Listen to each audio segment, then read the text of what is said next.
Second runners up, Prof, you can go on, sir. The second position goes to Ẹgbẹ́ Bọ́bagúntẹ́ obìnrin gold Akilẹ̀. Ẹgbẹ́ Bọ́bagúntẹ́ gold. Ẹgbẹ́ congratulations, sir.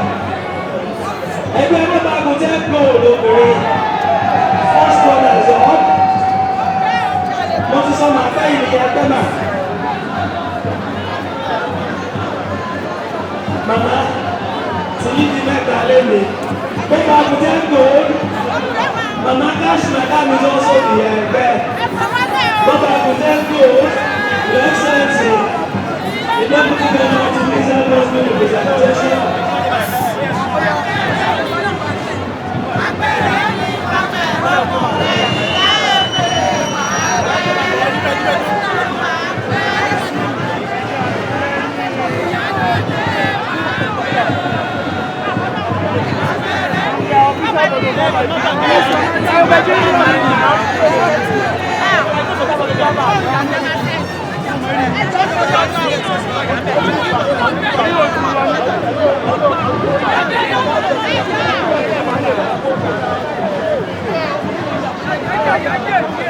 wọ́n ti yàn mọ́lẹ̀ tó sọ fún wọn kọ́.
orúkọ mi ni ọ̀gbẹ́ni Ọlájídé ọ̀rẹ́ àgbà ọmọ bíbí Ìjẹ̀bú Ode ni mí.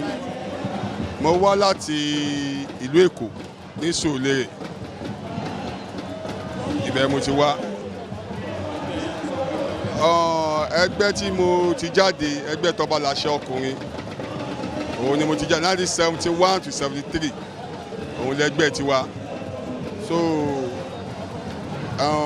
inú wa dùn púpọ̀ láti wá sójúde ọba tọdún yìí, àtún wá ẹ̀mí lágbára Ọlọ́run. Ojúde ọba yìí ó dúró fún pé ìfẹ́ gbogbo Ìjẹ̀bú lápapọ̀, nítorí pé kí ni ìfẹ́ la fi dá ìlú yìí sílẹ̀ gẹ́gẹ́ bí ọmọ Odùduwà. Ó dúró fún ìfẹ́, òun la fi kó ẹgbẹ́ ìjọ, la fi ń ṣe àwọn bàbá lọ ti ń ṣe àdẹ̀dúpẹ́ lọ́wọ́ kábíyèsí wa ọba Awujale akówajẹ̀pẹ́ lágbá ọlọ́run ọba àṣẹ ṣàmọ́dú àtúnṣetọ́dún tó ń bọ̀ lágbá ọlọ́run ara wọn á le ìlú Ìjẹ̀bú Òde ní dàrú lágbá ọlọ́run ọba ìwé lè lọ́ra máa rí lágbá ọlọ́run ọba ó kárí ayé ni àwọn ọmọ ẹgbẹ́ atọ́dé látòkò ìkun ọwà ń bí láti Amẹ́ríkà Asia London tó wá sílé nítorí ọdún yìí náà ni àdẹ̀dúpẹ́ lọ́wọ́ ọlọ́run ọba ìwé ẹ̀ làwọn máa ṣe inú mi dẹ̀ máa ń dùn tí bá ń tó kò ń sí jà kò ń sí wàhálà àwọn tó dẹ̀ tó ń promote wa náà bíi Glo adúpẹ́ lọ́wọ́ wọn ọwọ́ wọn máa ròkè lágbá ọlọ́run ọba ìfẹ́ tó ní sí Ojúde Ọba tá à ń ṣe yìí ìfẹ́ náà kò ní parun lágbá ọlọ́run ọba ìwé ìlànà wọn máa ṣe. Ìmọ̀ràn tí mo ní fún àwa Yorùbá lápapọ̀ ni pé ká nífẹ̀ẹ́ ara wa nítorí ìfẹ́ la fi dá ilẹ̀ Yorùbá tá a bá nífẹ̀ẹ́ ara wa tún tẹ̀síwájú lágbá ọlọ́run ìmọ̀ràn mi ni pé bí gbogbo wa ṣe ń bá a ṣe ká fòótọ́ bá wa lò ká lè fìfẹ́ bá wa lò ní agbá ọlọ́run bẹ́ẹ̀ ló dẹ̀ ṣe máa rí lágbá ọlọ́run bàtàwọn aṣíwájú wa lágbá ọlọ́run bẹ́ẹ̀ ló ṣe máa rí lágbá ọlọ́run. Orúkọ tèmi ni ọ̀gbẹ́ni Ọlájídé ọmọ ọ̀rẹ́ àgbà níjẹ̀bú Òde nílẹ̀ bàbá tèmi wà ibẹ̀ lọ ti bí bàbá ìran bàbá mi ibẹ̀ lọ láti wá adẹ́ngẹ́sìn ẹ̀ṣọ́ náà wà tó jáde sìn ẹ̀ṣọ́ ọ̀rẹ́ àgbà àdúpẹ́ lọ́wọ́ ọlọ́run ọba pé àtúnṣetọ́dún tó ń bọ̀ lágbá ọlọ́run ọba bẹ́ẹ̀ ló ṣe máa rí.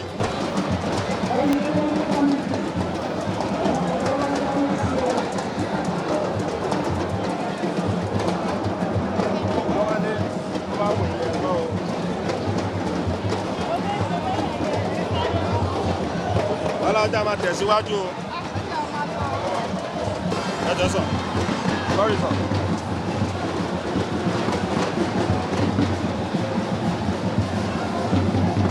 wọ́n lọ ẹlẹ́sìn ti dé. wọ́n lọ máa ṣe méjì pẹ̀lú káàdì o.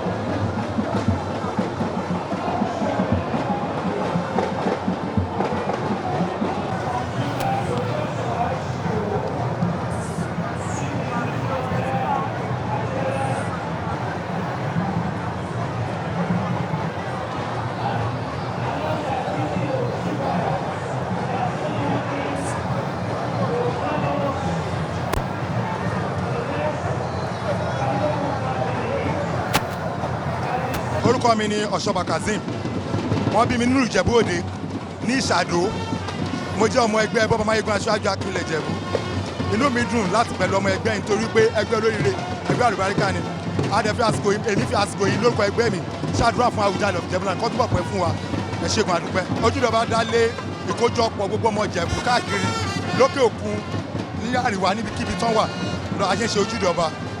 Ìmọ̀ràn mi fún àwọn Yorùbá especially àwọn ọmọ Ìjẹ̀bú tó wà káàkiri ni pé kọ́ pọ́n wálé kọ́ńtà kájọ máa ṣe Ojúde Ọba ká lè máa gbé ilẹ̀ Yorùbá lárugẹ.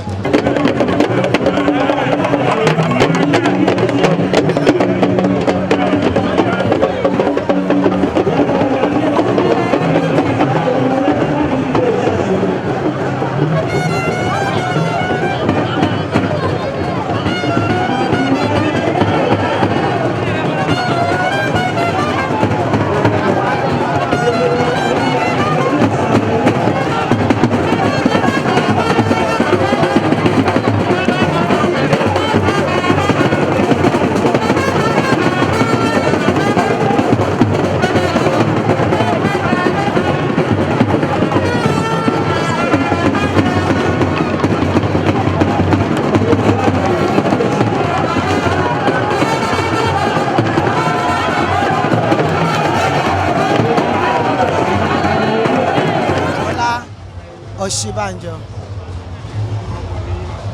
ọmọ ìlú Ìjẹ̀bú Òde ni mí. Èkó ni mò ń gbé mo dẹ̀ tún ń gbé nílùú Ìjẹ̀bú Òde náà.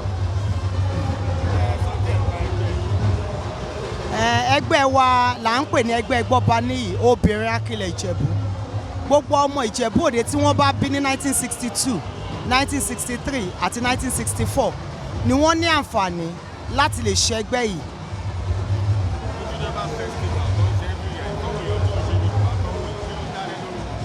ohun tí Ojúde Ọba yìí dá lé lórí ni wípé ó ń jẹ́ kí gbogbo àwọn ọmọ ìlú Ìjẹ̀bú Òde ẹlòmíì inú wa ti ríra láti àìmọye ọdún àápapọ̀ àáríra àátún wá láti lè wá kí bàbá wa aláyélúwà ọba Síkírù Adétọ̀nà Awujale of Ijebuland láti lè wá kí wọn kí ọdún ohun tó dá lé lórí nìyẹn.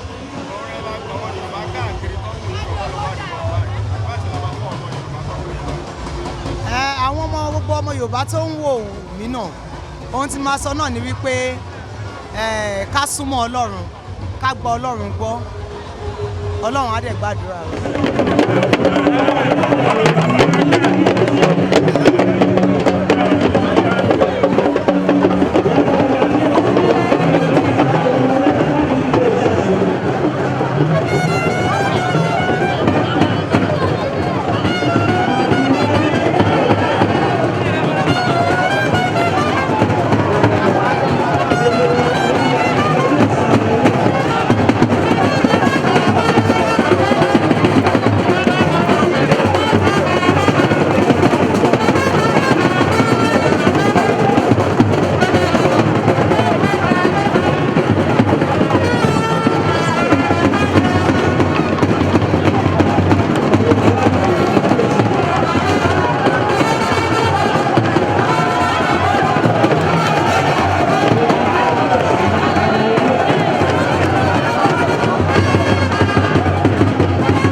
orúkọ mi ni Ìyálóde Abíọ́lá Òkúnáwó Àkàndé ẹgbẹ́ bọ́bagùtẹ̀ olú ìwọ̀ obìnrin akilẹ̀ Ìjẹ̀bú.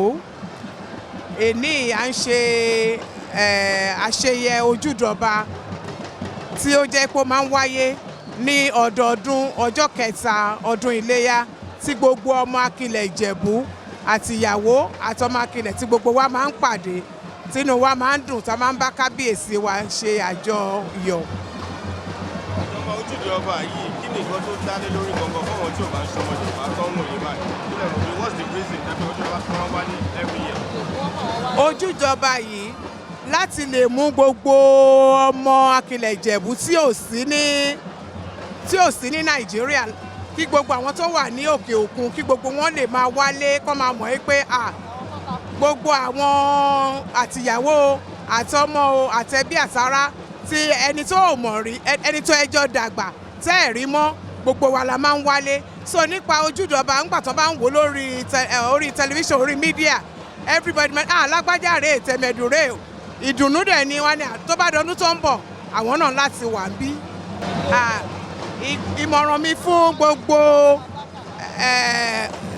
gbogbo Yorùbá ní àgbáláyé ni pé ilé làbọ̀ sí mi oko à ń láti máa wálé láti mọ̀ pé béèyàn bá lọ sí òkè òkun tó o bá padà wálé láti wá gbé ìlú wa ga so ìdùnnú wa ni nígbà tí gbogbo wa bá ń wálé ká má lọ gbé sájò ní gbé sájò o kí gbogbo wa darí wálé ká lè máa ṣe ká dẹ̀ máa gbé àṣà wa lárugẹ torí tẹ bá rí pé àwọn tó wìn nílé nísìn àwọn tó wọ aṣọ ìbílẹ̀ òun náà fún so à ń gbé àṣà wa lárugẹ ni kí gbogbo Yorùbá náà ká bẹ̀rẹ̀ sí ní ṣe ní Ìbàdàn ní Ìlọrin ní gbogbo ẹ̀ àwa sọ di carnival a sọ di festival tó jẹ́ pé àwọn òyìnbó gan ti ń wá ń sìn wọ́n ti wá ń wò wá àṣà ńlá ni àṣà Yorùbá ò ṣeé dànù.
orúkọ mi ni àrẹ̀mọ adéwálé abdul èmi ni gíwá ẹgbẹ́ jagunmólú ọkùnrin ìfẹ̀yìntàdé akilẹ̀ ìjẹ̀bú.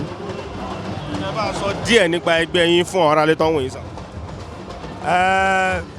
adé ẹgbẹ́ jagunmólú ìfẹ̀yìntàdé jẹ́ ẹgbẹ́ tí ó wà ní ọjọ́ orí 1965 to 1967 ìyá ẹgbẹ́ wa ni Mrs. Balógun bàbá ẹgbẹ́ wa ni kábíyèsí olíwòrò ọ̀fìwòrò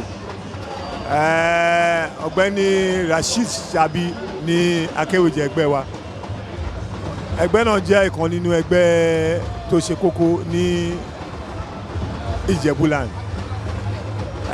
àwọn ọmọ ẹgbẹ́ wa wà káàkiri nínú wa wà ní Èkó nínú wa wà l'Amẹ́ríkà nínú wa dẹ̀ wà ní London gbogbo wọn ló máa ń wálé fún ọdún bí a ṣe ń ṣe ẹgbẹ́ náà a máa ń bára wa ṣe a máa ń ṣe meeting láàrin ẹgbẹ́ lórí oṣooṣù a máa ń gbé lọ sílé ara wa. Ojúde Ọba tá à ń ṣe lọ́dọọdún yìí níjẹ̀bú fọwọ́n tí ò ń ṣe Yorùbá tó Ìgbò Haúsá tó ń wòye báyìí kí ló dálé lórí gangan. It's about the culture of Ijebu-land. It's about the culture and heritage of Ijebu-land itself. It's like bringing the age group together, and it's something that could be imbibed. It's something that our forefathers have left for us, and we try as much as possible to leave for our own children as well. It brings unity. Like you can see everybody within the community. We all exchange greetings. People you've seen for a very long time is bound to see them today. and that's more like it. So it's like a family reunion that the American call Family Reunion Day. So we're having a family reunion here in Ijebu land as well. That's what it's all about. ìmọ̀ràn lè máa gbọ́n ọmọ Yorùbá káàkiri tó wà gbogbo all over the world advice lè máa fún ọmọ Yorùbá tó ń wò yín báyìí. Ìmọ̀ràn mi fún wọn ní pé kí a kó ẹgbẹ́ wa jọ kí ní ìlú wa ẹni tí ò bá lẹ́gbẹ́ láyé á lẹ́gbẹ́ lọ́run àwa lẹ́gbẹ́ láyé a dẹ̀ ń bára wa ṣe gẹ́gẹ́ bí ó máa tí ẹ bá lè ṣe ní ìlú oríṣiríṣi á mú ìfọwọ́sowọ́pọ̀ àti ìdùnnú wá láàárín àwọn ọmọ ìlú náà.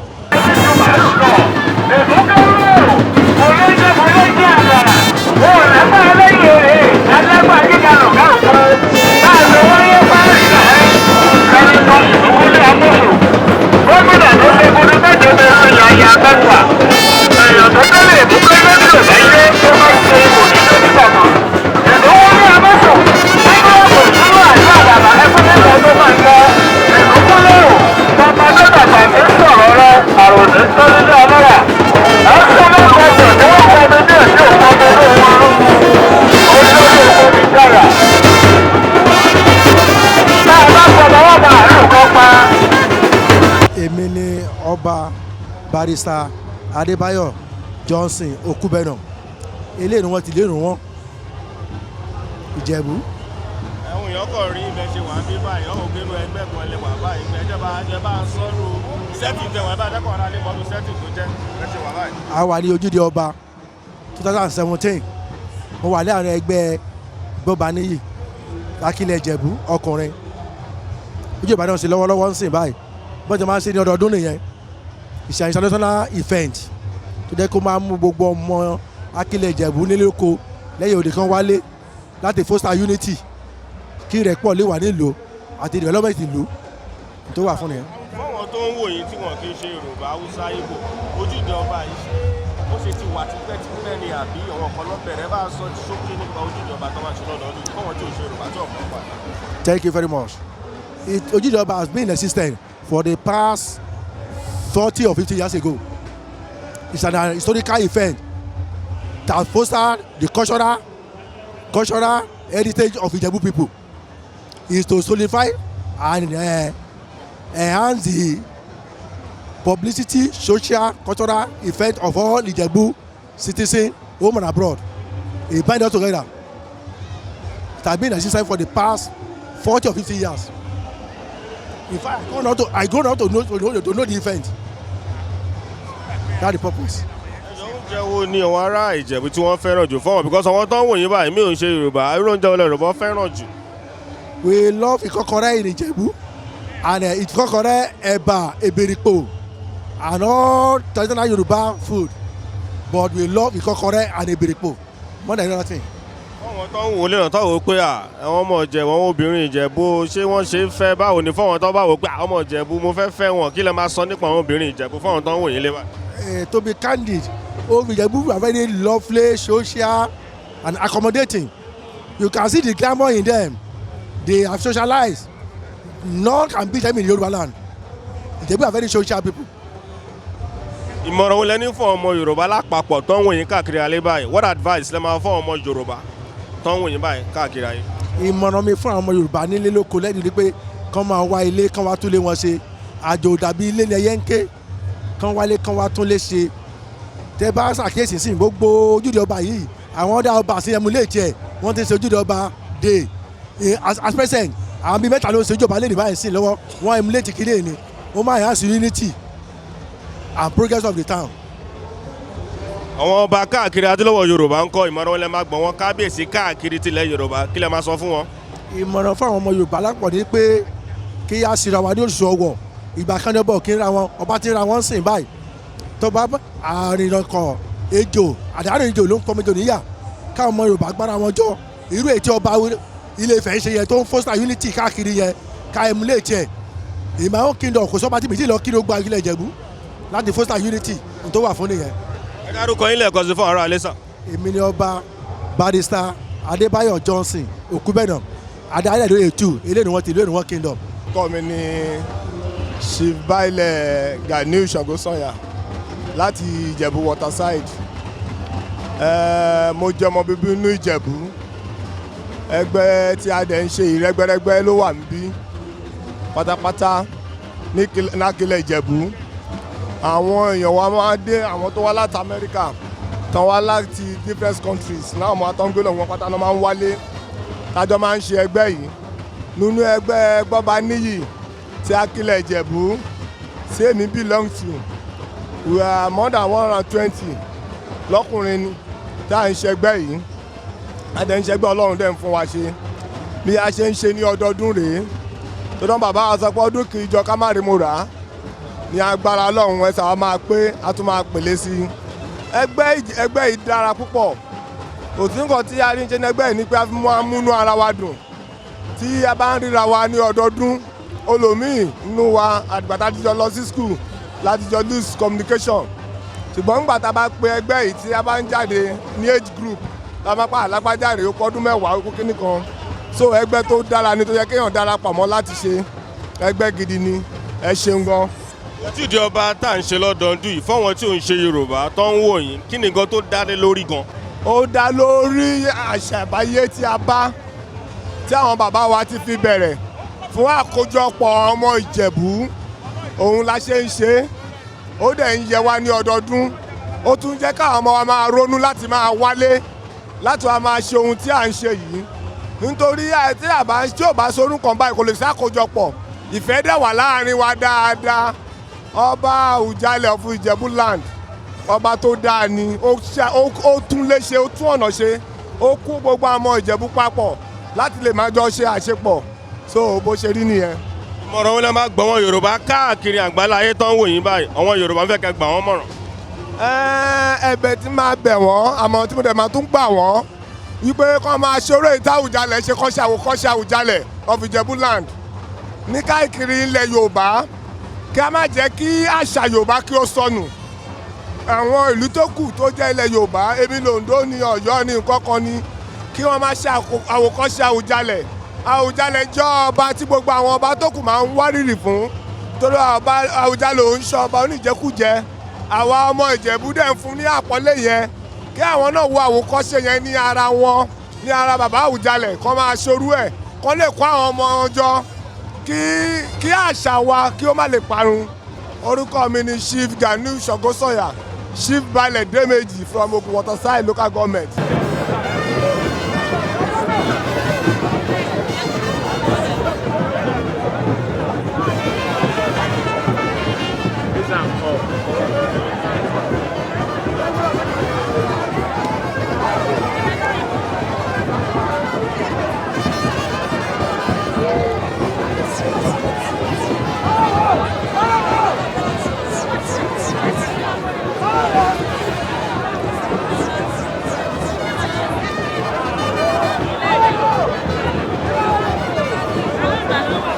Akílẹ̀ Ìjẹ̀bú, ìyálóde tó tún jẹ́ ìyálọ́jà Akílẹ̀ Ìjẹ̀bú, òun ni olórí ẹgbẹ́ yìí.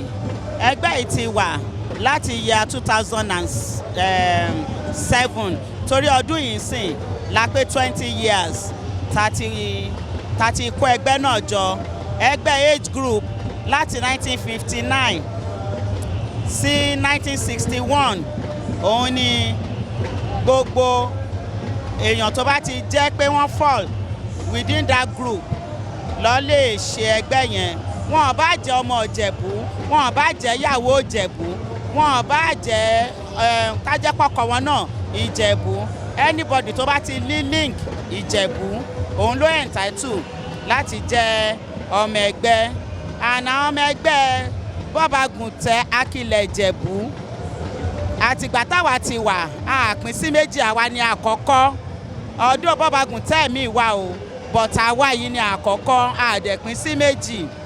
And membership wa àwọ̀ over 100 nítorí a ní Nigerian based members, a dẹ̀ tún ní UK based members, and gbogbo wa a jẹ́ of different professionals.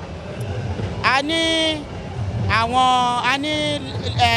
barrister lawyer láàrin wa, a ní doctor, a ní pharmacist, a ní ọlọ́jà, a ní lecturer èmi tí wọ́n bá yín sọ̀rọ̀ lecturer ni mi so we have diverse profession so ìfẹ́ la dẹ̀ fi ń bára wa ṣe ìkọ́ tá à ń ṣe ní gbàgede yìí sìn òun la mọ̀ sí ojúde ọba ìjọ kẹta ọdún òun ni a máa ń ṣe àwa bá kábíyèsí wa yọ̀ gbogbo ẹgbẹ́ ní different age groups lọ belong tàwa síbi tàwa ń bá wọn tàwa kí kábíyèsí ta jáde ọdọọdún la máa ń jáde bẹ́ẹ̀ a máa ń gba ipò wọ́n máa ń fún wa ẹgbẹ́ wa ti win ẹ̀ bí ẹ̀mẹ́ta ìgbà tí ó dẹ̀ ń ṣàwá nìkan láwa ń gbogbo Ìjẹ̀bú so àwọn míì lọ́dún yìí náà wọ́n ti win ẹ̀ so tá bá ti wá kúrò ń bí a máa níbi tá ti máa ń ṣe entertainment so a máa wà together with our families a máa jẹun a máa yọ̀ a máa jó a máa dansia gbogbo ọ̀nà inú wa dùn pé arọ́dún láyọ̀ a dẹ̀ ń ṣe pẹ̀lú àlàáfíà ara lágbára Ọlọ́run àwa tá ṣe tọdún yìí náà la máa tún ṣe tọdún tó ń bọ̀ láyọ̀ àtàlàáfíà so a dẹ̀ kẹ́yìn náà Star Times ẹ ṣé o tẹ́ fìfẹ́ hàn tẹ́ wá gbọ́ tiwa o. kẹ́ máa lọ mà. a tún kí bàbá wa aláyélúwà Awujale wọ́n á túbọ̀ pẹ́rẹ́ ni o wọ́n á dàgbàdàgbàdàgbà wọ́n á dògbò àní fi wọ́n ṣe àwátì lọ́dún tó ń bọ̀ àtọ̀pọ̀ ọdún o orílẹ̀ akilẹ̀ Ìjẹ̀bú wa gbogbo àtù á máa bá o gbogbo eku á máa ké bí eku ẹyẹ á máa ké bí ẹyẹ o lágbára Ọlọ́run ayọ̀ àtàláfíà la máa fi ṣọdún yìí ẹ ṣé. àwọn aráalé tó ń wò yìí máa ń máa gba àwọn obìnrin Yorùbá káàkiri tó wà ń gbalẹ̀ ayé àwọn obìnrin Yorùbá women all over the world ìmọ̀ràn wọn lè máa gbà wọ́n bó ṣe ń wò yìí báyìí.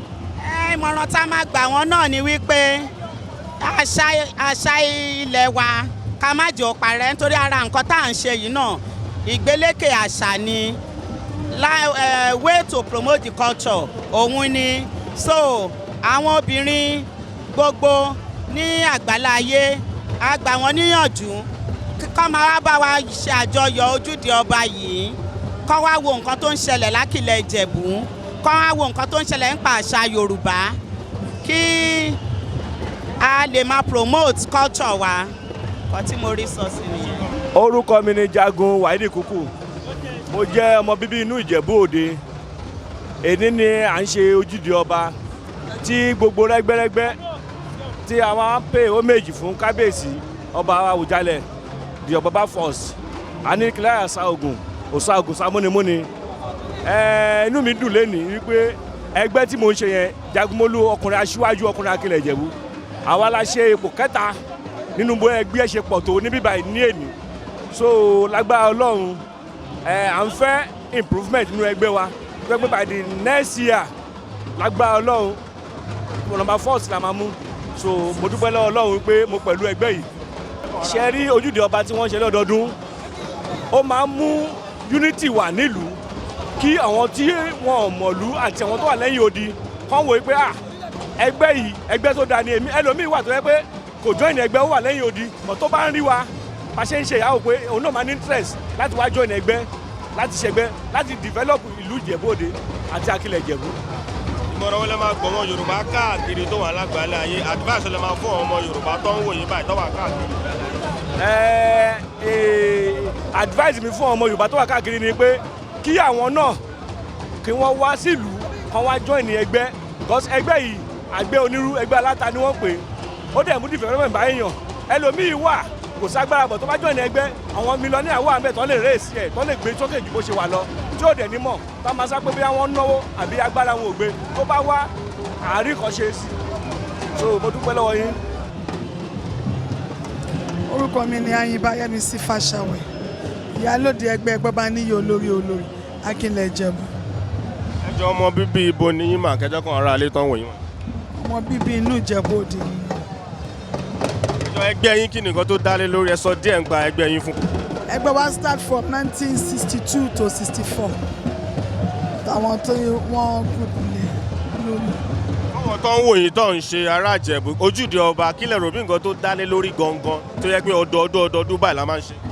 ojúde ọba ó máa ń jẹ́ àsìkò tó jẹ́ pé ó máa ń fún wa láyè láti rí gbogbo àwọn ẹlòmíì tá a ti rí ti pẹ́ àwọn ọmọ pé tó bá jojúde ọba à á pàdé à á ríra wa then láti bẹ̀ lọ àwọn ẹlòmíì bóyá school tá a ti jọ lọ years back tó bá di jojúde ọba à á rí ara wa láti bẹ̀ lọ àtúnkọ̀ padà àtúnjọ máa ṣe a lot of things together so business wise ni everything ó máa ń jẹ́ àsìkò tí ó máa ń jẹ́ kí gbogbo àwọn aráàlú tí wọ́n máa ń gádà pọ̀ láti meet ara wọn.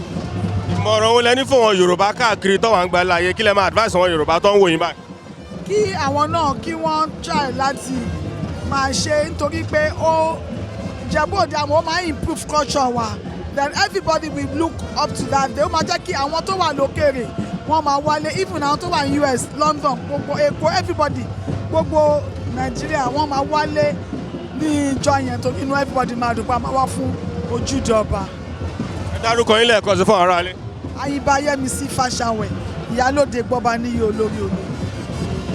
Abíọ́dún Òbílẹ̀yẹ lórúkọ mi ẹgbẹ́ bọ́bakùtẹ́ akilẹ̀ Ìjẹ̀bú fọ̀dé àwọn tí a bí ní ọdún 1959 títí di 1961.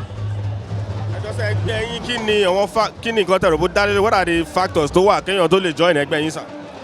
òun náà ni mo ti sọ yẹn òun láti jẹ́ ọmọ Ìjẹ̀bú ó dẹ̀ ń láti jẹ́ ọmọ Ìjẹ̀bú tán bí ní 1959 láàrin 1959 àti 1961 tó bá dẹ̀ ti nífẹ̀ẹ́ sí ẹgbẹ́ wa ìwọ náà wà pẹ̀lú àwọn tí ó máa wà nínú ẹgbẹ́ yìí.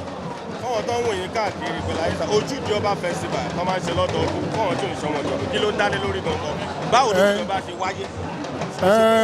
ní ṣókí bí mo ti mọ̀ wípé Ojúde Ọba wáyé nítorí láti kékeré nígbà táwọn ti wà ní kékeré náà wọ́n ti máa ń gbé wa wá táwọn bàbá wa ń gbé wa wá fún ọdún Iléyá gbogbo ohun tí a máa ń fẹ́ rí nínú ẹ̀ náà ni Ojúde Ọba yìí àti ẹṣin gúngùn yìí òun ni àwọn olóyè ìlú gbogbo ìdílé olóyè ìlú pátápátá ibẹ̀ ni wọ́n ti wá ń kí ọba láti wá lè mọ oníkúlùkù ìdílé tó ń gun ẹṣin wọ̀nyí wọ́n á gun ẹṣin yẹn wá wọ́n á ti kọ́ lọ káàkiri ìlú wọ́n á gùn wá wọ́n á fi wá kí ọba gbogbo àwọn olóyè ọba pátápátá. ìmọ̀ràn wọn lọ́wọ́ lè gba àwọn yorùbá káàkiri tó ń wò yín yálà àwọn ọba ni yálà àwọn ọmọ yorùbá ni ìmọ̀ràn wọn lẹ́fẹ̀ẹ́ gba àwọn yorùbá lápapọ̀ tí yorùbá ò ṣe ní dàrú. fún ìdílé yorùbá lápapọ̀ kò sí ohun tí a lè ṣe ju pé ká fi ní ìfọwọ́sowọ́pọ̀ láàrin ara wa gẹ́gẹ́ bí yorùbá torí ẹ̀ wá rí i pé ìgbà tó kọ́ fẹ́ bá mi sọ̀rọ̀ mo sọ fún ẹ pé èmi ò sọ òyìnbó nítorí tí àwọn yíbò bá ń ṣe irú nǹkan báyìí yíbò náà máa sọ báwúsá bá ń ṣe haúsá náà máa sọ so àwa nìkan ṣá dàbí gbà pé a ti ń fẹ́ fi àṣà wa sílẹ̀ ìfọwọ́sowọ́pọ̀ kí gbogbo àjọ ní ìfọwọ́sowọ́pọ̀ láàrin ara wa òun ni ohun gbogbo gidi ohun tó ṣe pàtó fún yorùbá jù pé ká sowọ́pọ̀ ìkọ̀kan náà ni wá ìbá ìlúkìlú ibi tá a bá ti wá nǹkan kan náà tó bá ti lè jẹ́ yorùbá ní gbogbo wa ìfọwọ́sowọ́pọ̀ ní pàtàkì. ìmọ̀ràn fáwọn olórí wa tó ń darí wa sà ní ṣókí. ìmọ̀ràn fáwọn olórí wa tí èmi lè rí sọ ojú pé kí àwọn olórí wa kan gbùwà gẹ́gẹ́ bí olórí nítorí tí orí bá ti bàjẹ́ ìdí ò lè da kán hùwà gẹ́gẹ́ bí olórí kán dẹ̀ gbà ní ọkàn wọn pé iṣẹ́ làwọn lọ síbẹ̀ láti lọ ṣe kì í ṣe ọ̀rọ̀ owó àwọn tí ó bá máa jẹ aṣíwájú wa nísìn ẹni tó ní ọkàn láti ṣe iṣẹ́ láti ṣiṣẹ́ gidi kì í ṣe oyè tó fẹ́ gbà torí tó ń da òṣèlú wa rú wọ́n ti ní ká má sọ̀rọ̀ òṣèlú ń bì òun ni káyì lọ máa pín àǹkárá àti ráìsì fáwọn èèyàn láti lè dìbò káwọn èèyàn lè ta ìbò kan ta ọdún àǹkárá àti ráìsì náà fi ta ọdún mẹ́rin wọn. ẹnikẹ́ni tó bá pínrú ẹ̀ kan ti mọ́lé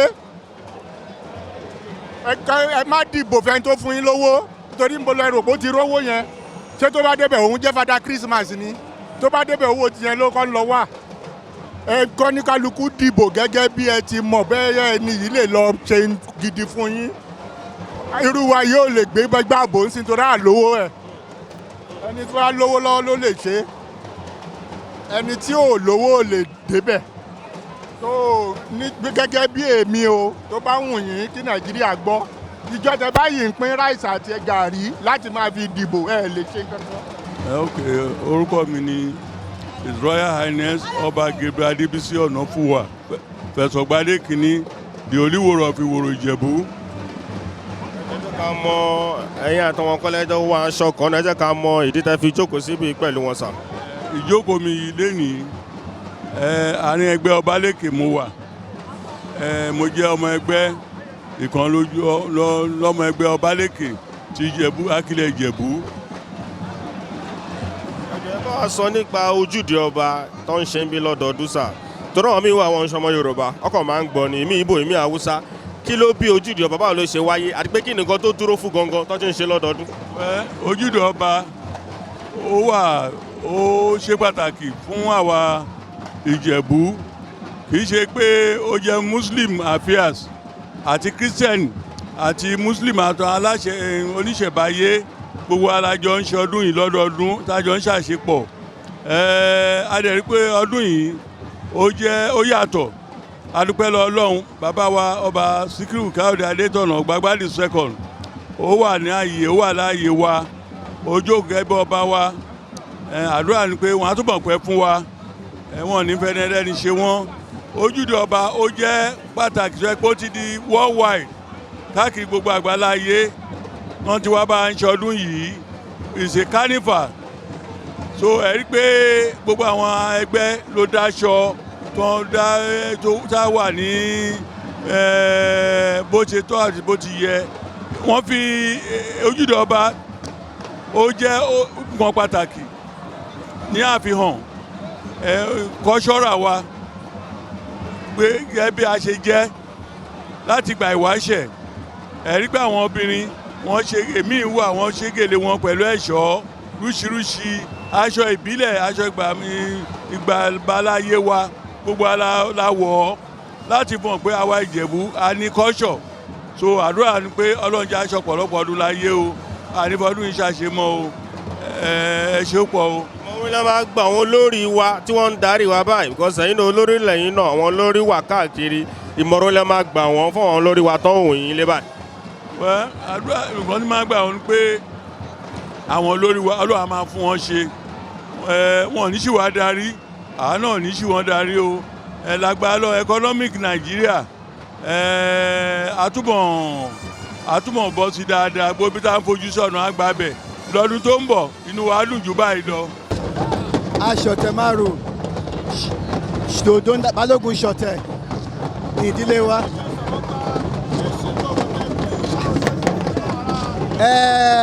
Ẹṣin àbánlé ló jẹ́ fún wa. Ó ti kọjá 100 ọdún tí a ti ń gun ẹṣin ní ìdílé wa. Abalọ́run baba ńlá wa àti bàbá wa. Bàbá wa jẹ́ Balógun ṣọ̀tẹ̀. Balógun àná ní bàbá tiwa, torí tí wọ́n la ṣe wá lẹ́ni láti wá represent wọn kọ́ta ṣe ń ṣe lẹ́ni tó àṣẹ ìṣàmọ́dún. A gbọ́dọ̀ jẹ́ kí àṣà wa kó parun, a máa tiraka láti máa jẹ́ kí àṣà wa kó máa lọ síwájú bẹ́ẹ̀ lọ sí ni. Orúkọ tèmi ni Alhaji Muslim Haruna Ṣọlá Bello. Tí gbogbo àwọn ará Èkó máa ń pè yín sóyòyò, ṣé kọ́ sì pè abẹ́tí orúkọ mi? Eégún jọ bí sóyòyò. A ti mọ̀ nǹkan tẹ̀ ń ṣe, a ti mọ̀, ẹ jẹ́ ká sọ̀rọ̀ nípa ojúde ọba. Ọjọ́ kẹtàdínlọ́ máa ń ṣe. Kí ni ojúde ọba, kí ló dálé lórí gangan? Kí wọ́n fẹ́ gbọ́ látẹnu. Ó ti wà láti ayé ìwáṣẹ̀ kí wọ́n tó bí àwọn bàbá tó bí àwa náà ti ń ṣe ojúde ọba. Kì í ṣe pé wọ́n ṣẹ̀ṣẹ̀ ń ṣe, ó dẹ̀ ti wá di tradition tí gbogbo ọmọ Ìjẹ̀bú máa ń ṣe ní ọjọ́ kẹta Iléyá la máa ń pè ní ojúde ọba. Gbogbo rẹ́gbẹ́rẹ́gbẹ́, gbogbo ìjòyè wọn á lọ kí kábíyèsí láàfin, wọ́n wá modernize ẹ̀ ló jẹ́ kí wọ́n kọ́ ibi báyìí kí wọ́n sọ di wípé ibi tí wọ́n ti máa ṣe ojúde ọba lọ́dọọdún, nítorí inú ààfin ò lè gba gbogbo èrò, tó bá jẹ́ ààfin ni kò lè gba gbogbo èrò tó tó yìí, òun la fi ń ṣe báyìí. Irú orin tẹ̀ ń ṣe yìí nìkan lẹ́ ń fẹ́ ṣe ń sìn, tọ́rọ̀ àwọn èèyàn púpọ̀ ti bẹ̀rẹ̀ sí sórí. Kí ni báwo lẹ ṣe ń ṣe jẹ́ pé the kind of traditional sound yẹn ẹ ṣe maintain ẹ ní modern era, àwọn èèyàn fẹ́ mọ̀? Ohun tó ṣẹlẹ̀ ni pé Ọlọ́run ló ń ṣe yẹn, gbogbo ọmọ Ìjẹ̀bú pọ̀ tó ń kọrin. Wọn bàbá wa Awujale wọn ní Muslim ìwọ ni kó wá kọ́, tó bá dọdún tó ń bọ̀ ó ṣeé ṣe kán tún pẹ̀lú míì. Màtí ṣe mi nìkan náà lọ́mọ Ìjẹ̀bú, wọ́n má tún pẹ̀lú míì náà, àtúnjọ máa wá bí àtúnjọ máa wá ṣe náà. ìmọ̀ràn wọn lẹ máa fẹ́ gbọ́ àwọn Yorùbá káàkiri àgbáláyé tó ń wò yín báyìí báwo la ṣe máa ṣe kan tá à ní pín ìmọ̀ràn wọn lẹ fẹ́ gbọ́ àwọn ọmọ Yorùbá káàkiri. Gbogbo ẹ̀yin ọmọ Yorùbá pàápàá ẹ̀yin ọmọ Ìjẹ̀bú alárẹ̀ mò ń bẹ̀ yín ẹ jọ̀ọ́ ẹ má jẹ́ ká pàṣà wa run. Ojúde Ọba tá à ń ṣe yìí gbogbo ìlú ló ti mọ̀ yìí pé àwa Ìjẹ̀bú a lè ṣe ká má ṣe Ojúde Ọba yìí. Ẹ jọ̀ọ́ ẹ̀yin tẹ́ wà nílùú òyìnbó tẹ́ wà l'Amẹ́ríkà tẹ́ wà throughout àgbáyé mò ń bẹ̀ yín ẹ má jẹ́ ká ṣàwa yìí kó parẹ́ ẹ bá wa gbé lárugẹ. Ohun wa ní là ń gbé lárugẹ ẹ bá wa gbójúde Ọba lárugẹ ohun wa ní là ń gbé lárugẹ. Orúkọ mi ni Lékè ọmọ Límùkù. Ọmọ bo ní. Ọmọ Límùkù Ìmùkù. Kí là ń ṣe ń bílẹ̀ ní báyìí? A wà ní Ojúde Ọba fún ẹṣin àdèwà yìnbọn fún Alhaji Aṣọ̀tẹ̀ Márù. Kí lè lè sọ ṣókí nípa Ojúde Ọba fáwọn èèyàn tó ń wò yín lé báyìí? Nípa Ojúde Ọba máa ń dùn gan. Mo dẹ̀ fẹ́ ní àwọn tọ́hún tí ìwà tí bí wá wò kán wá lọ́jọ́ kankan wá wò ní Ojúde Ọba Ìjẹ̀bú Òde lọ́dọ̀ Awujale ó máa ń dùn rárá. Kí ni wọ́n ń pe irú bọ́tẹ́ǹdì mú? Ṣakabula ni. Ṣakabula máa ń yìn fún Ojúde Ọba ni. Tàdé fi máa ń pa ẹran lóko. Ṣé lè ṣe tó lè kọ́ wọn ara lé kí wọ́n rí ibẹ̀ ṣe máa ń ta? Bá ṣe máa ń ta náà rí. Senator Igbekele Amosun, FCA, CON, to please deliver his speech, Your Excellency. Thank you. Kábíyèsí àti olórí àti gbogbo àwọn bàbá wa tó wà níkàlẹ̀ mo kí àwọn bàbá wa ní TSC mímọ́. Well, I'll be very brief as well. First, let me congratulate all of us for witnessing another Ojude Oba festival. And let me congratulate all of us, particularly those from Ijebu land. Another beautiful day we've had, another very exciting day we've had, as always. So congratulations. And let me thank the God Almighty for Kabisi Awujale's life. Yes, a lot of us were worried, but we thank God that Kabisi is here and heavy, and that's why I insisted that Kabisi will speak and address us so that everybody will know that Kabisi is well. And I want to thank all the sponsors. Well done, thank you. For us as a government, we will continue to create the necessary enabling environment for things like this to thrive. So once again, congratulations. We will witness many more of this, many more. Indeed, this is something that has come to stay. This is a festival that will outlive all of us. Kabisi, I was having a private discussion with you, Kabisi. Don't worry, I will not speak to it because I didn't expect that we would say this out at all. Anytime Kabisi sees me like this, he will turn to me and ask me, can you ever do this in Egbaland? And I said, no, we will not only do it, it will be better. That's what I told Kabisi. It was just a private discussion. Kabisi, adúpẹ́ fún Olúwa, inú mi dùn láti wà níbí ilé ìlú. Mo dẹ̀ fún àsìkò yìí kí gbogbo wa pé a kú ọdún a kú ìyẹnu wọn, ojú wa máa rọ́dún o. Bá a ṣe ṣe léyìí tó dùn tó yẹ wá tiẹ̀ ní àádọ́dún báyìí lọ.